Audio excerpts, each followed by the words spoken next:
안녕하세요. 커피앤톡입니다. 오늘도 와주셔서 감사드리고요. 바로 사연 읽어보겠습니다. 안녕하세요. 저는 오래 다니던 직장을 정리하고 결혼 후에 가정주부의 삶을 살고 있는 30대 후반의 여자입니다. 쭉 직장 생활하다 집에만 있으려니 적응이 안 되는 부분도 있었는데 확실히 스트레스는 덜 받긴 하는 것 같아요. 그렇다고 집안일이 줄어드는 건 아니더라고요. 예전에는 직장 생활을 하니 주말에 미뤄서 모든 걸 정리했는데 지금은 미뤄두지 않고 매일 쓸고 닦고 남편 밥까지 다 챙겨주고 있어요. 그게 때론 일보다 더 지치더라고요. 문득 엄마가 참 대단했구나 싶은 생각도 들었어요. 사실 일을 그만두기엔 이른 나이인데 계속 돈 때문에 맞벌이를 해야 한다고 생각하다 보니 저나 남편이나 일하기 바빠서 아이를 가질 준비를 못했어요. 남편도 그렇고 저도 계획적인 성격이라 임신에 대해선 현실적인 준비가 필요하다고 생각했는데 그러다 보니 더 미뤄진 것 같아 올해부턴 마음먹고 출산 준비를 하고 싶어졌어요. 병원에서도 오래 일하는 저에게 잠시라도 쉴 것을 권유했죠. 양가 어른들도 모두 잘한 결정이라 힘을 실어주셨어요. 하지만 유일하게 안 입곱게 생각했던 사람이 한 사람 있었는데 그건 바로 제 동서였어요. 제가 일을 쉰다는데 동서 눈치를 봐야 한다는 게 좀 황당하지만 이게 이미 굳어져 버린 일이에요. 사실 동서와 저는 4살 차이가 나는데 언니 동생처럼 지내기에도 좋다 생각해서 굳이 형님 동서하면서 격식 차리지 않고 편히 지내고 싶은 생각이 있었어요. 그런데 동서의 가짜는 여우짓에 지쳐 저도 다 포기를 하게 됐죠. 결혼 초부터 동서는 저를 너무 의식하면서 어렵게 대하더라고요. 말에 가시가 있다고 해야 하나? 무슨 말이든 동서가 시작하면 분위기가 냉담해지는 게 있었어요. 동서, 신혼집은 어디로 생각하고 있어요? 우리 동네도 살기엔 좋은데 주변에 공원도 있고 대형마트도 다 가깝고. 거기요? 거기 근처엔 다 코딱지만한 평수밖에 없잖아요. 뭐 그렇긴 한데 동서는 큰 집 구하는 모양이네. 큰 집이 아니라 전 평생을 30평대 아래에선 살아본 적이 없어요. 20평대 보면 무슨 개집도 아니고 그렇게 작은 데서 어떻게 구겨 살아요? 그래도 사람답게 살려면 최소한 40평은 돼야죠. 방 4개는 돼야 집도 한 집 아니겠어요? 방이 4개씩이나? 그 정도는 둘이 살기엔 좀 클 것 같은데. 전 100평도 살아봤지만 그렇게 안 커요. 하기야 형님은 잘 모르시겠다. 전 형님 집 가면 작아서 숨 막히던데. 무슨 숨까지 막히고 그래. 그 정도는 아닌데. 우리 둘은 적응이 돼서 둘이 살기엔 딱 좋더라. 그거야 뭐 개인 차이니까요. 근데 형님은 일부러 가족 모임에 그러고 오시는 거예요? 왜? 뭐 이상해? 그냥 무난하게 입고 온 건데. 아, 왜 요즘 며느리들 아들 돈으로 비싼 거 입는다고 시댁에서 욕할까봐 일부러 시댁 갈 땐 거지처럼 하고 다닌다길래 저도 형님이 그러는 줄 알았어요. 하도 편한 것만 입고 오셔가지고 가끔 상대적으로 제가 너무 꾸민 것 같은 느낌이 들 때가 있더라고요. 비교되는 거 못 느끼세요? 글쎄, 나는 동서처럼 멋쟁이가 아니어서 잘 모르겠네. 동서하고 대화만 나누면 늘 이런 식으로 상당히 기분이 나빴어요. 그런데 동서가 이렇게 돈 얘기를 하며 의기양양했던 이유는 다 본인 아버지 때문이었어요. 동서 아버지는 이름만 들어도 그 대단한 조물주 위의 건물주였는데 동서는 그런 아버지에게 재산을 일부 받아서 본인 명의의 오피스텔을 관리하고 부동산 투자를 했어요. 부모 잘 만나 그렇게 편하게 산 거지 솔직히 자기 힘으로 이뤄낸 건 하나도 없었죠. 그 와중에 제일 이해가 안 가는 건 이런 여자와 결혼을 한 시동생이었어요. 아무리 돈이 많다고 해도 이렇게 인성이 바닥인 여자랑 평생 어떻게 살려는지 말이에요. 워낙 시동생 성격이 모범생의 순둥이긴 하지만요. 그러니 동서는 이런 본인 남편을 더 쥐락펴락하며 자기 맘대로 살았는데 딱 봐도 자기 맘대로 주물럭거릴 수 있는 남자를 골라 결혼을 한 것 같았어요. 게다가 저희 시댁 식구들도 다들 시골 사람들이라 엄청 순하셔선 웬만하면 다들 그래 그래 하며 넘어갔는데 저는 그 꼴을 못 봐서 항상 동서와 트러블이 생겼죠. 그날도 며칠 동안 이불을 차게 만드는 말들을 쏙쏙 골라서 하는데 열불이 나더라고요. 남편은 그냥 동서와의 대화를 피하라고 하는데 저도 그러고 싶지만 제 성격이 그럴 수가 없었어요. 집에 돌아와선 괜히 엄한 남편한테 화풀이를 했네요. 그럴 때마다 남편도 제 편을 들어줬죠. 내가 격식 없이 거지처럼 입고 가? 당신이 볼 때도 그래? 티셔츠에 청바지면 됐지. 얼마나 꾸미고 가? 아이, 뭐 밥 먹으러 가는데 드레스를 입고 가? 내 말이, 그리고 왜 멀쩡한 남의 집 보러 개습이래? 재수 씨도 참 생각 없이 말한다. 아니, 부자면 다야. 가뜩이나 말투도 퉁명스러운데 말을 그렇게 하니까 더 버릇이 없게 느껴지지. 당신도 이제부터 그냥 그런 말 들으면 한 귀로 듣고 한 귀로 흘려버려. 당신만 피곤해. 차라리 남편 말처럼 모두에게 퉁명스럽게 대하는 거면 원래 스타일이 그러려니 할 텐데 유독 저한테만 이상한 말을 내뱉는 동서를 보면 적대감이 가득하단 생각밖에는 안 들더라고요. 생각해보면 어쩌면 시부모님도 동서가 하는 짓을 가만히 두는 이유 중 하나가 동서가 주기적으로 용돈도 주고 선물까지 드리니 알면서도 그냥 계시는 것 같았어요. 그렇다고 시부모님이 동서지간에 차별은 두지 않으셨지만 저는 그런 것도 스트레스였죠. 여튼 상대방 입장을 단 한 번이라도 생각했으면 저런 몰상식한 말은 꺼내지도 못할 텐데 싶었어요. 그래도 남편 말처럼 얼굴은 보고 계속 지내야 하는 사이니 1년에 몇 번 보고 가족 모임 때 한두 번 보니까 저 혼자 괜히 불화 만드는 일을 안 하려고 노력했어요. 그런데 이번 가족 모임에서 동서가 제 퇴사 문제에 대해 대놓고 말을 하더라고요. 아니, 가정주부로 지내신다고요? 주부로요? 정말이요? 뭘 그렇게 놀라? 동서도 일은 하지만 집에선 주부 아니야? 그리고 병원에서도 쉬는 게 좋겠다고 해서. 전 주부 아니에요. 제가 집안일 안 하잖아요. 암튼 그럼 이제 두 분 어떻게 생활하세요? 상당히 빠듯하실 텐데. 그동안 저축해둔 것도 있고 좀 더 아껴 쓰면서 살아야지. 그래, 큰애야. 잘 결정했다. 나도 사실 임신 이야기하면 네가 스트레스 받을까봐 얘기 안 하고 있었는데 너도 30대 후반이면 적은 나이도 아니고 점점 기회도 줄을 수 있으니까 잘 결정한 것 같다. 네, 어머님. 저도 곧 40이 되니까 걱정되더라고요. 그러자 동서가 제 말을 확 끼어들며 헛웃음을 치는 겁니다. 꼭 일을 쉬어야 애가 생긴대요? 그건 그냥 의뢰 병원에서 하는 말이죠. 스트레스 줄이고 쉬라는 말, 그걸 그대로 믿어요? 아니, 나중에 애 교육은 어쩌시려고요? 나는 애들 교육 과하게 시키고 그럴 생각은 없어. 다 때가 있는 거지. 초등학교 때 고등학교 수학 끝내놔도 다 까먹어서 다시 한다고 하더라.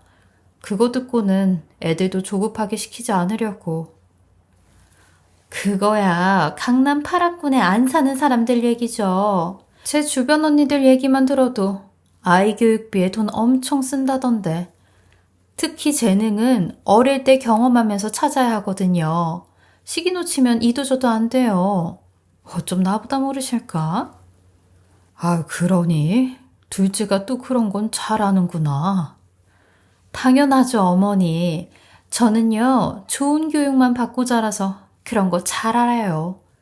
그리고 어릴 때 타고나는 게 있는데 그걸 전부 다 경험하게 하면서 찾아줘야 돼요.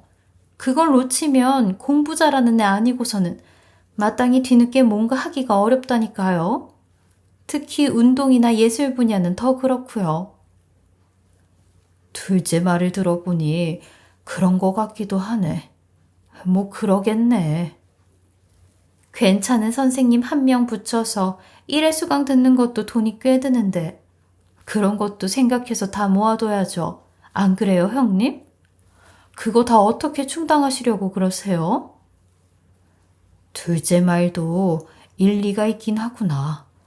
하기야 요즘 애 교육 시키는데 몇 억이 들어간다고 하는데 한 사람이 돈 벌어선 되지도 않는다고 하더라. 얘 둘째야. 그럼 네 형님한테 네 오피스텔 관리하는 거 맡기면 어떻겠니?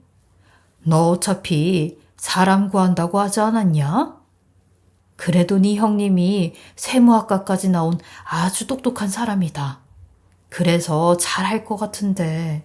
시어머니는 제게 무언의 눈빛을 보내며 사인을 주셨는데 저도 다 절 생각해서 하신 말인 건 알고 있었어요. 저희 시어머니 매번 뭐를 줘도 맏며느리인 절 제일 많이 챙겨주셨고 무슨 일이 생기면 제일 먼저 도움을 주려고 하신 분이었어요. 아, 그럼 형님이 맡아서 하실래요? 어려운 일은 없어요. 월세만 제때 받고 건물 청소 날짜만 잡아주시면 돼요. 글쎄, 나는 이 기회에 좀 쉴 생각을 하고 있어서. 아니, 어려운 일이 아니라니까요.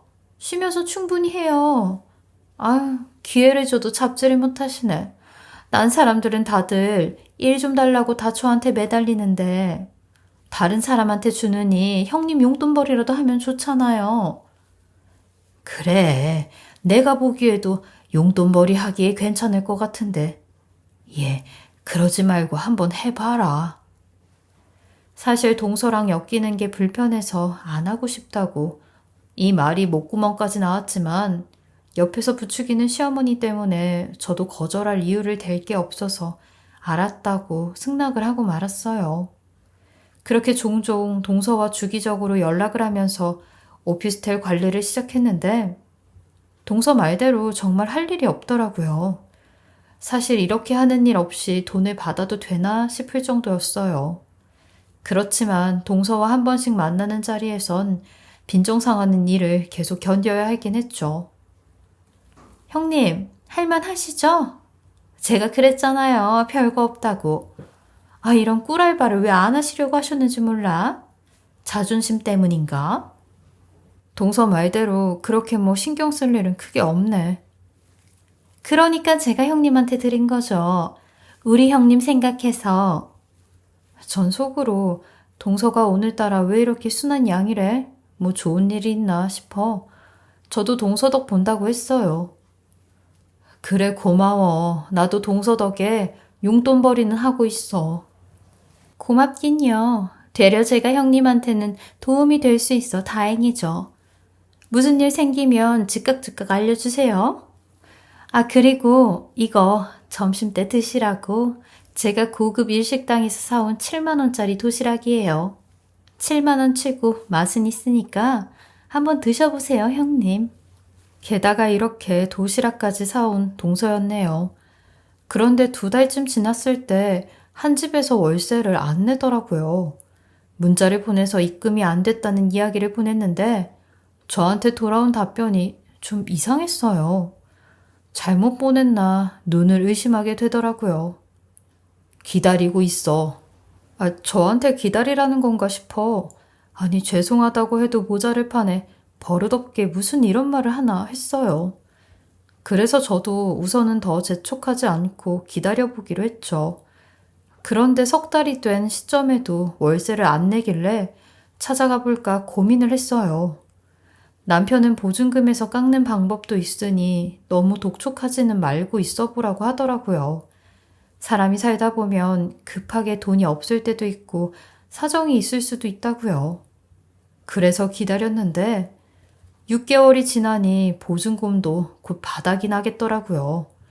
아무래도 한 번은 찾아가 봐야겠다는 생각이 들었고 얼굴을 보고 집 상황을 보고 나면 그래도 뭔가 파악이 되겠다 싶어 연락을 먼저 남겼어요. 만약에 이 일을 잘못 처리했다간 동서가 어떤 말로 저를 몰아세울지도 몰라 제 선에서 해결을 해야겠다 싶었죠. 그렇게 한참 뒤 답장이 왔는데, 아니, 또 이상한 답변이 돌아오더라고요. 언제, 몇 시, 그날 나랑 볼 수 있어? 남편에게 이 문자를 보여주니 남편이 혹시 외국인이 아닐까 하더군요. 그 근처에 학원가가 있어서 오피스텔에 외국인들이 많이 살긴 했거든요. 남편은 그걸 보곤 확신을 하며 그래서 월세 내는 방법도 모를 수 있었겠다고 한번 찾아가서 얘기는 해보라고 하더라고요. 하긴 예전부터 무슨 문자를 보내면 이상한 답변이 돌아오니까 저도 가서 얼굴을 보고 만나서 해결하는 게 더 빠르겠다 생각을 했어요.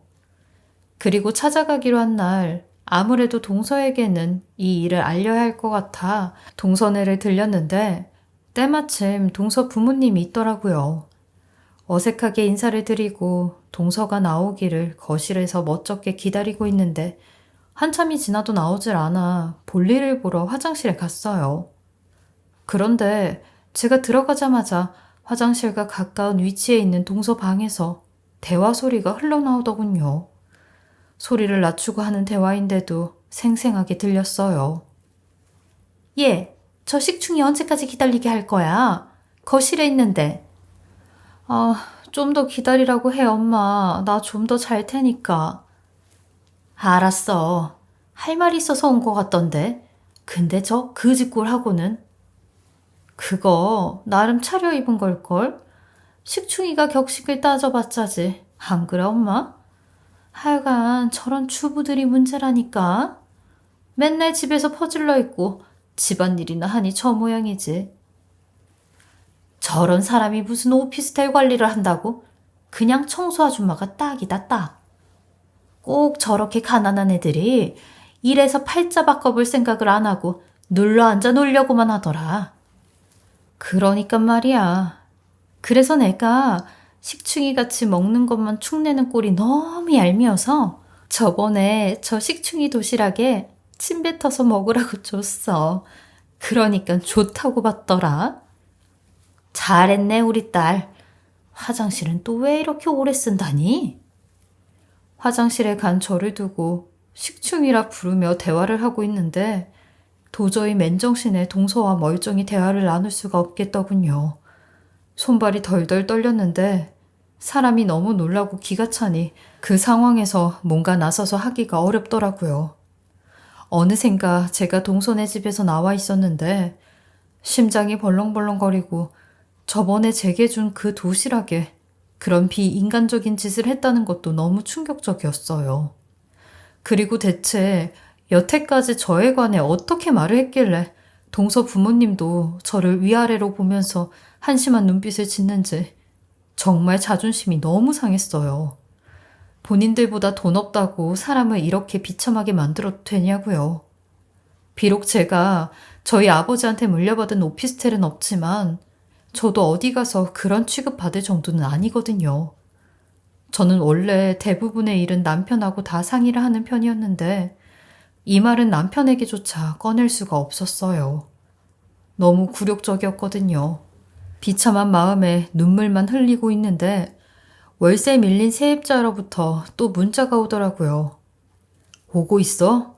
말로만 온다고 하지 말고 빨리 와. 나 기다리고 있다고. 네, 30분 정도 걸립니다. 그래도 약속은 약속이니 서둘러 가봐야겠다 생각을 하고 603호 앞에 가서 초인종을 눌렀는데 어떤 남자가 반갑게 뛰어나오며 기다렸다는 듯이 문을 활짝 여는데 활짝 연 문 사이로 저는 차마 보지 못할 광경을 보고야 말았어요. 그 남자 또한 제 얼굴을 확인하자마자 놀라 넘어지더라고요. 저는 소리를 지르며 왜 옷을 다 벗고 있냐고 경악을 했어요.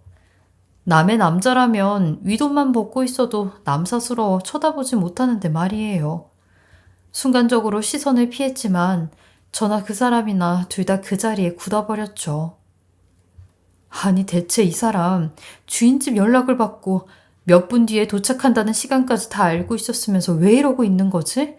나를 희롱하려고 하는 건가 싶더군요. 저도 이런 남자를 혼자 상대하면 위험한 일을 당할 것만 같아서 돌아가려고 하니 그 남자가 집 안에서 옷을 입고는 다시 나와 제게 어떻게 오셨냐고 혹시 가스 검침을 오신 거냐고 묻더군요. 심지어 이 사람은 저와 남편이 생각했던 한국말이 서툰 외국인도 아니었어요. 저는 자초지종을 설명하려고 그 남자와 대화를 했는데 그 순간 어쩌다 그 집을 쓱 보게 되었어요. 그리곤 그 집안에 걸려져 있는 사진들을 보곤 저도 모르게 헉소리를 내고 말았죠. 아니, 남자 집 가운데에 떡하니 결혼사진과 아기와 함께 찍은 사진이 있었는데 그 사진 속에 있던 여자가 전부 다 동서였던 겁니다.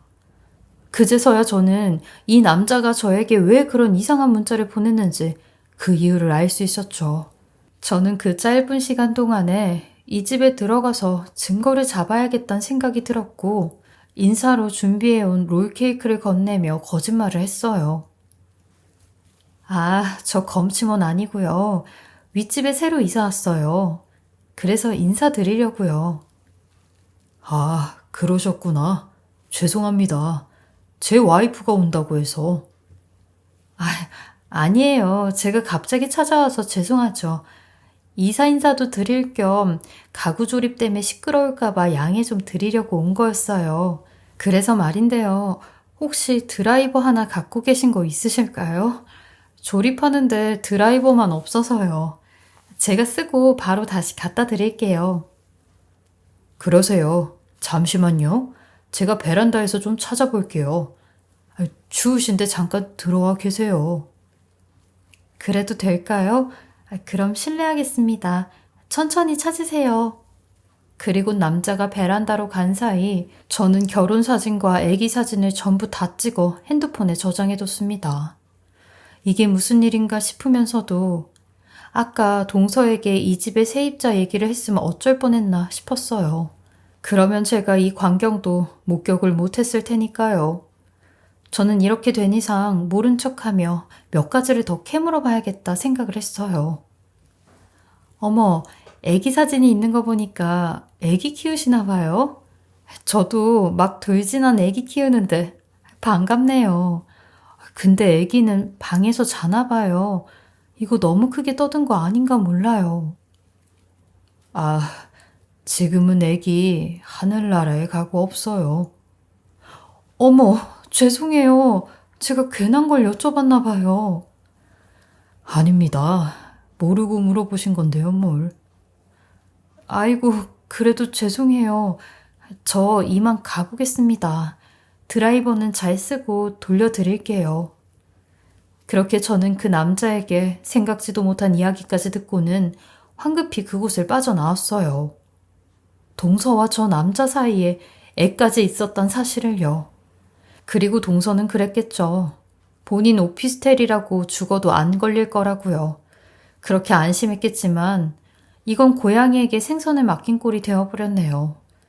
버젓이 저 남자와 같이 사는 집을 마련해 온 가족들을 속여왔으니 단순히 여우짓이 아니라 저건 여우가 사람 탈을 쓰고 있다는 생각이 들었어요. 그 집에 있는데 괜히 제가 바람핀 것처럼 심장이 뛰더라고요. 그리고 저녁이 되자 바로 동서가 연락이 왔더라고요. 아까 오셨다면서 왜 그냥 가셨어요? 저 안 보고. 아, 아무래도 내가 시간을 잘못 잡은 것 같아서. 뭐 할 말 있으셔서 오신 거 아니에요? 응, 그랬지. 근데 동서, 내가 들으려고 한 건 아닌데 동서가 동서 엄마랑 내 얘기하는 거 다 들었어. 내가 아무리 동서랑 사는 게 차이나고 돈이 없다고 해도 사람이 뒤에서 그런 말을 하는 건 아니지. 게다가 사람 밥에 침까지 뱉어? 그거 법적인 처벌 받을 수 있다는 거 알아? 동서 이번엔 나한테 제대로 사과를 해야겠어. 내가요? 내가 언제 그랬는데요? 증거 있어요? 이젠 별걸 다 가지고 시비를 거네. 대체 무슨 사과를 받고 싶은데요? 무슨 사과라니? 나보고 식충이라고 했잖아. 솔직히 식충이 맞잖아요. 진짜 내가 가만히 참고만 있었더니 날 무슨 호구로 보내. 나한테 그렇게 형님 대접이 받고 싶으세요? 아니, 내 돈 받으면서 자존심도 없이 사는 주제. 나한테 무슨 사과를 바란다고 해요. 아, 진짜 열받네. 나는 절대 너한테 고개 숙일 일 없으니까 굶게. 뭐? 너라고? 동서 지금 나한테 너라고 했어? 와, 동서 정말 인간성 개 바닥이구나. 사람 일은 어떻게 될지 모른다는데 지금 동서가 나한테 내뱉은 말들 내가 다 후회하게 만들어 놓을 테니까 알아서 해. 나도 가만히 안 있을 테니까. 후회 같은 소리 하네. 나는 평생을 살면서 후회를 해본 적이 없이 내가 하고 싶은 대로 산 사람이야. 근데 그 후회를 너한테 받는다고? 이게 무슨 말 같지도 않는 개소리야? 그래? 나는 분명히 기회 줬어. 그리곤 전화를 끊었어요. 솔직히 동서가 지난 일들에 대해 사과만 한다면 오늘 제가 본 일에 대해선 가족들에게 조금이나마 동서의 편을 들어주려고 했는데 제 생각과는 정반대로 나오는 동서 태도를 보곤 저도 강경하게 나가기로 했습니다. 절 식충이라 부르는 그 입을 틀어막고 제 앞에서 사과하는 꼴 저도 한 번은 꼭 봐야겠다 단단히 마음을 먹었죠. 그리고 다음 가족 모임이 있는 날 저는 만반의 모든 준비를 마치고 갔어요. 그날도 동서는 아무런 사과 없이 뻔뻔하게 가족들 앞에서 돈 자랑을 하며 알랑방귀를 끼는데 이 일을 터뜨리면 과연 어떤 얼굴을 지을까 궁금해지더군요.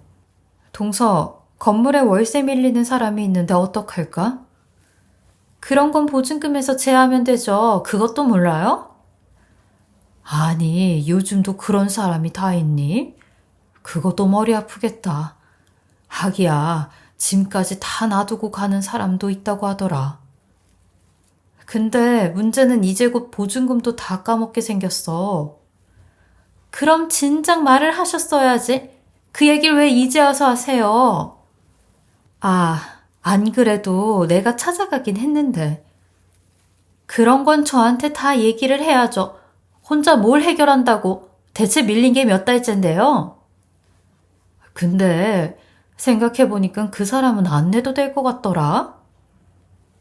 무슨 소리를 하는 거야? 안 내도 되는 게 어딨어요? 아니, 동서랑 너무 잘 아는 사이던데? 동서랑 얼마나 가까우면 둘이 그리고 셋이 사진까지 찍었어. 다들 이거 한번 보세요. 저는 잘 모르겠어서 뭐라고 할지. 그리고 전 그날 제가 찍어온 핸드폰 사진을 가족들 앞에 내놓았습니다. 금방까지 예민하게 목소리를 높이던 동서와 모든 가족들은 놀라서 아무 말도 잊질 못하더군요. 내가 마지막 기회라고 했지? 형님, 저 아무리 미워하셔도 그렇죠. 이건 아니죠. 어머니 이거 조작이에요. 절대 아니에요. 그럼 다 같이 한번 이 집으로 가볼까요? 잠시만요, 형님. 저랑 따로 얘기해요. 제가 전에 한 말 때문에 기분 상하셨다는 거 다 사과할게요. 제발요. 저 형님하고 1분만 얘기하다 올게요. 놀란 동서는 집 밖으로 저를 데리고 뛰쳐나가듯 갔고 집 앞 놀이터에서 무릎을 꿇으며 싹싹 빌더라고요. 뭐 하는 거야 지금? 식충이한테 왜 그래? 형님, 제가 실수했어요, 정말. 죽을 죄를 지었어요. 끝났어, 이미. 난 충분히 대화할 시간 줬고 기회도 그만하면 준 것 같아. 동서가 사람 같았으면 내가 그 말 들었다고 하면 아니라고 할 줄 알았어. 무슨 변명이라도 해주길 바랐다고. 나 무시하는 거 모를 줄 알아? 제가 형님 우습게 알았어요. 이기고 싶어 그랬던 건데 진심으로 이제 반성하고 잘할게요, 형님. 그러니까 제발 가족들에게 가서 없던 일로 해주세요. 네? 아니, 한 일은 없다고 할 순 없지. 너무 큰 사건이야. 제발요. 형님하고 저만 아는 일로 해요. 아, 제가 형님 오피스텔 몇 채. 아니, 돈 드릴게요. 얼마든지. 그러니까 제발 아니라고 해주세요. 형님 하라는 거 다 할게요. 그래? 그럼 제대로 빌어봐. 마음 풀리나 보자. 잘못했어요, 형님. 제가 미쳤어요. 저희 엄마도 완전 개념이 없었어요, 그때. 그래서 그런 말 아무렇게나 한 거라고요. 저도 엄마 아빠 비유 맞추려다 보니까 그냥 한 소리예요. 제발요, 한 번만요. 이젠 부모까지 팔아먹네. 그렇게 인생 살지 마. 돈으로 다 되는 줄 알아? 세상엔 그것만으로도 안 되는 것도 있어.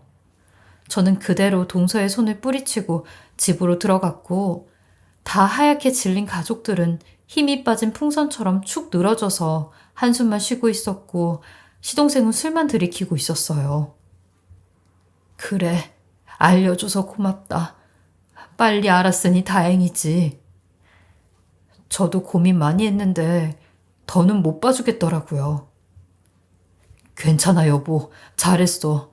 모르고 사는 게 더 끔찍하다. 알고 보니 동서는 오피스텔에서 동거하던 남자와 몇 년을 살고 애까지 낳았는데, 애가 떠나고 갑자기 시동생과 결혼을 했고, 그 동거했던 남자에겐 정략 결혼이란 거짓말을 해서 기다리게 한 모양이었죠. 결국 이 모든 게 파탄나버린 동서는 이혼 절차를 밟게 되었고, 더는 형님과 동서로 볼 일이 없게 됐죠. 시동생이 상처가 클 것 같아 마음이 쓰였는데, 도리어 저에게 용기를 내줘서 고맙다고 이야기하더군요.